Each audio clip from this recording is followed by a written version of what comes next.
আসসালামু আলাইকুম। আমি আজ এসেছি ভারতের তামিলনাড়ুর রাজধানী চেন্নাইয়ের থেকে প্রায় ৩৫ কিলোমিটার দূরে মহাবলীপুর নামের একটা স্থানে, যেখানে একটা ক্রোকোডাইল পার্ক আছে। তো সেই ক্রোকোডাইল পার্কটা আমি আজ ভিজিট করতে এসেছি এবং আপনার সাথে আমার অভিজ্ঞতাটা শেয়ার করব। এখানে বিভিন্ন প্রজাতির কুমির আছে, তবে শুধু তো কুমির বলা যাবে না, এটাকে একটা রেপটাইল পার্ক বলতে পারেন, কারণ এখানে অনেক রকমের সরীসৃপ বা রেপটাইলের দেখা পাওয়া যাবে। প্রথমে টিকিট কেটে আমরা প্রবেশ করলাম পার্কে এবং শুরুতে ঢুকেই আমার পার্কটাকে খুবই সুন্দর লাগলো। আসলে চমৎকার একটা পরিবেশ এবং আমার এখানে যে সিস্টেমটা খুব ভালো লেগেছে সেটা হচ্ছে আমার পেছনে আপনারা যে পোস্টারটা দেখতে পাচ্ছেন, অ্যাডপ্ট অ্যান অ্যানিমাল, অর্থাৎ এই পার্কের যে কোনো সরীসৃপ, যে কোনো রেপটাইল বা অ্যানিমাল আপনি অ্যাডপ্ট করতে পারবেন। অর্থাৎ সেটার দায়ভার, সেটার খরচ আপনার উপরে হয়তো থাকবে 1-2 বছরের জন্য, সেটা আপনার ইচ্ছা মতো টাইম পিরিয়ডের জন্য আপনি অ্যানিমালটাকে অ্যাডপ্ট করে নিতে পারবেন, তবে সেই অ্যানিমালটা এই পার্কেই থাকবে। এই সিস্টেমটা আমার খুবই ভালো লেগেছে এবং আমরা শুরুতেই পার্কের ম্যাপটা দেখে নিচ্ছিলাম। এই ম্যাপ দেখে আমরা একটা আন্দাজ করে নিয়েছিলাম যে আসলে কোথায় কি আছে, কোথায় আমরা হয়তো কুমির দেখব, কোথায় আমরা সাপ দেখব, এরকম বলতে গেলে। আসলে আমি যখন পুরো পার্কটা ঘুরে দেখেছি, এক্সপিরিয়েন্সটা খুব ইউনিক ছিল, কারণ বেশিরভাগ রেপটাইলে আমি ভয় পাই, তবে এগুলোকে কাছাকাছি দেখতে পেরে আমার কাছে বেশ নিরীহই মনে হয়েছে। এবং পুরো পার্কে এরকম সুন্দর সুন্দর স্ট্যাচু ছিল, কার্ভিং ছিল, আর এরকম কিছু প্ল্যাকার্ড ছিল যেগুলো হয়তো এই রেপটাইল বিহেভিয়ার বা এরকম প্ল্যাকার্ড আছে। আর ডিসেবলডদের জন্য হুইল চেয়ারের ব্যবস্থাও আছে। এখানে বিভিন্ন খাঁচায় বিভিন্ন প্রজাতির বিভিন্ন রকমের কুমিরও আছে এবং এই কুমিরগুলোকে দেখে প্রথম একটু ভয়ই লাগছিল, তবে পরবর্তীতে যখন দেখলাম যে তারা সুন্দর পানির নিচে ডুব দিয়ে আছে, তখন আমার কাছে আসলে মনে হলো যে তারা খুব ইনোসেন্ট এবং খুব ইউনিক প্রাণী। দেখুন কি সুন্দর পানির নিচে তারা ডুব দিয়ে আছে এবং কিছু কিছু হয়তো তীরেও বসে আছে বা শুয়ে আছে, কারণ চেন্নাইতে প্রচণ্ড গরম, যদিও জানুয়ারি ফেব্রুয়ারির দিকে একটু কম থাকে, তবে চেন্নাই ওভারঅল খুব হট অ্যান্ড হিউমিড ওয়েদার। তো এই জন্যে হয়তো তারা এরকম করছে, খুব টায়ার্ডলি তারা রেস্ট নিচ্ছে। তো এটা দেখে খুবই মজা লাগছিল, খুব অ্যামিউজিং ছিল আমার জন্য বিষয়টা। আসলে দেখা যায় যে অনেক সময় পুরো পৃথিবীতে মানুষ রেপটাইলকে অহেতুক ভয় পায়।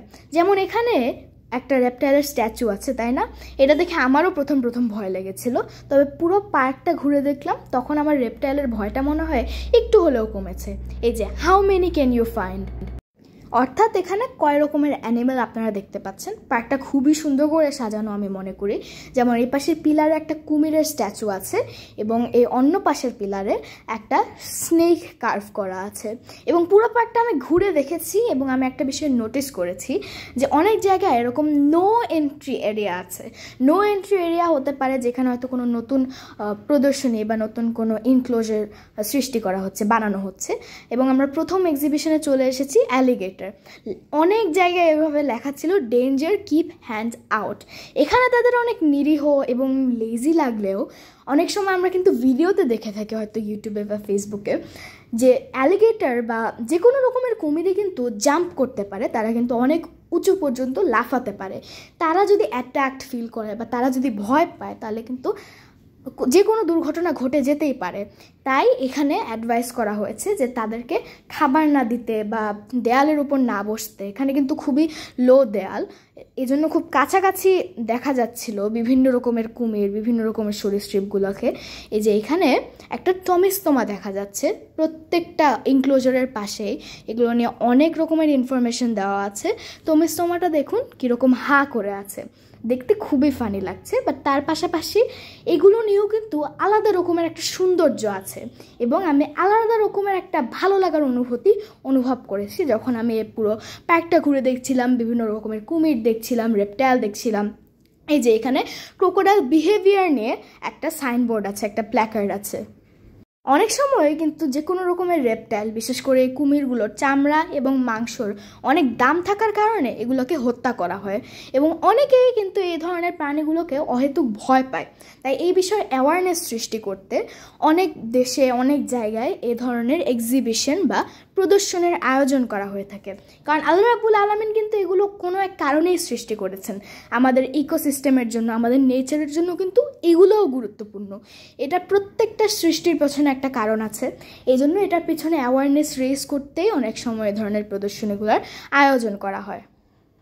এখানে অনেক প্রজাতির কুমির ছিল। দেখে মনে হচ্ছে যে কুমিরগুলো খুব কাছাকাছি, তাই না? আমারও মনে হচ্ছিল যে কুমিরটা যেন আমার সামনেই শুয়ে আছে। আসলে এগুলোর কিন্তু কোনো নোটিসই নেই যে এত এত মানুষ তাদের আশেপাশ দিয়ে হেঁটে যাচ্ছে। তবে এটা হচ্ছে সল্ট ওয়াটার ক্রোকোডাইল।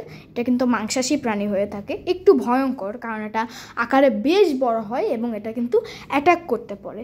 তবে তারপরেও এখানে দেখে তাদেরকে কিন্তু খুবই ফানি লাগছিল এবং অত্যন্ত ইনোসেন্ট লাগছিল, নিরীহ লাগছিল। বলতে বলতে একটা সাইনের সামনে চলে আসলাম। অরুণ অ্যান্ড শিল্পা নামের দুইজন এই ইনক্লোজারের কুমিরগুলোকে অ্যাডপ্ট করেছে, অর্থাৎ এই কুমিরের দায়ভার কিন্তু এখন তাদের উপরে, তারা এটা টেক কেয়ার করবে, যেহেতু দে আর দ্য অ্যাডপ্টার্স। আর একটা নো এন্ট্রি গেট এবং তার পাশেই একটা ওয়ার্নিং সাইন যে ক্রোকোডাইল কিন্তু লাফাতে পারে, so don't sit on the walls etcetera. Green iguana, এই জায়গাটায় এসে কিন্তু আমি অনেক ভয় পেয়েছিলাম। গ্রিন ইগুয়ানা কিন্তু বেশ বড় হয়ে থাকে। প্রাপ্তবয়স্ক হলে তারা 5 ফুট পর্যন্ত লম্বা হতে পারে। শুরুতেই যেরকম বলেছি, আমার যে কোনো রকমের বেশিরভাগ রেপটাইল, বিশেষ করে টিকটিকি বা ইগুয়ানা আমার খুবই ভয় লাগে। তবে আমার বাবার অনেক পছন্দের প্রাণী কিন্তু এই গ্রিন ইগুয়ানা। ভয় লাগলেও আমার কিন্তু বলতেই হবে, খুবই ইউনিক প্রাণীটা, মনে হচ্ছিল যেন ডাইনোসরের কোনো বংশধর। এখন যে অসম্ভব সুন্দর প্রাণীটিকে দেখতে পাচ্ছেন, এটার নাম হচ্ছে এশিয়ান ওয়াটার মনিটর। এটা হচ্ছে কোমোডো ড্রাগনের এক প্রজাতি, রিলেটিভ, এবং এটার চামড়া এতই সুন্দর ছিল আমার মনে হচ্ছিল যেন কেউ প্রিন্ট করে রেখেছে। সুবহানাল্লাহ, আল্লাহ রাব্বুল আলামিনের কি সুন্দর সৃষ্টি। এশিয়ান ওয়াটার মনিটর মূলত বিভিন্ন রকমের মাছ, ব্যাঙ, ইঁদুর, সাপ এবং পাখি খেয়ে বেঁচে থাকে। এর বৈজ্ঞানিক নাম ভারানুস সালভাতোর এবং এগুলো 4 থেকে 6 ফুটের মতো লম্বা হতে পারে। পার্কে এরকম অনেক ইউনিক প্রাণী চোখে পড়েছে, তবে এখানে খুব স্যাড একটা বিষয় দেখলাম যে জজ was the largest captive crocodile in India. Captive কুমিরদের মধ্যে জজই ছিল সবচেয়ে বড় এবং এখানে 13ই জানুয়ারি 2020 তার মৃত্যুর কথা বলা আছে। তারপরে আমরা চলে আসলাম ডোয়ার্ফ কেইমানের এক্সিবিশনে। ডোয়ার্ফ কেইমান হচ্ছে খুবই ইন্টারেস্টিং লেগেছে আমার কাছে। দেখুন কিভাবে কি সুন্দর করে দুটো কুমির মাথা বের করে আছে।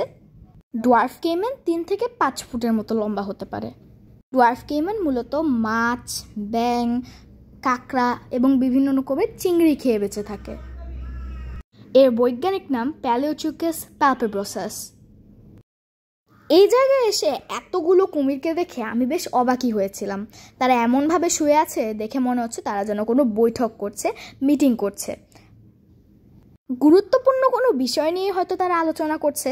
পাশ দিয়ে যে এত মানুষ হেঁটে যাচ্ছে তারা যেন বুঝতেই পারছে না। পানির মধ্যেও কতগুলো কুমির দেখা যাচ্ছে। এই যেন ঘুরতে ঘুরতে শেখা।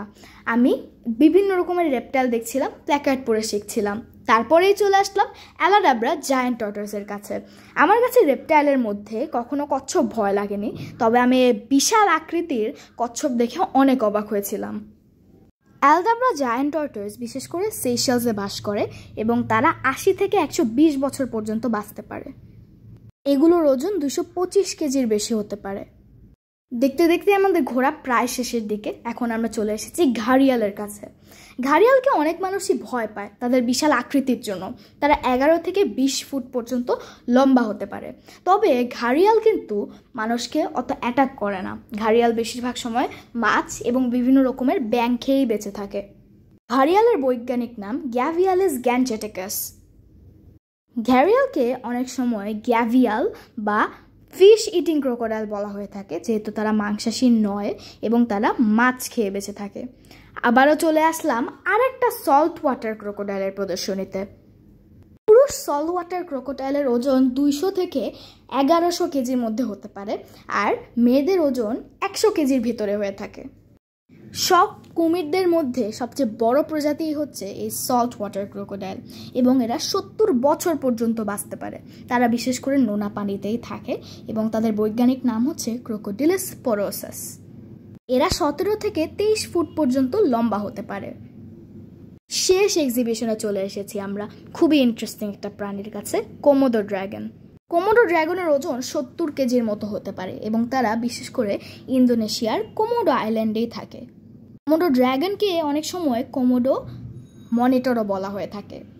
এদের বৈজ্ঞানিক নাম ভারানুস কোমোডোয়েন্সিস। টিকটিকি প্রজাতির হলেও কোমোডো ড্রাগন কিন্তু 10 ফিট পর্যন্ত লম্বা হতে পারে। কোমোডো ড্রাগন কিন্তু এর নামের সত্ত্বেও কোনো রকমের ড্রাগন নয়, এটা হচ্ছে প্রায় বিলুপ্ত এক ধরনের টিকটিকি। এই ছিল এই পার্কে আমার অভিজ্ঞতা।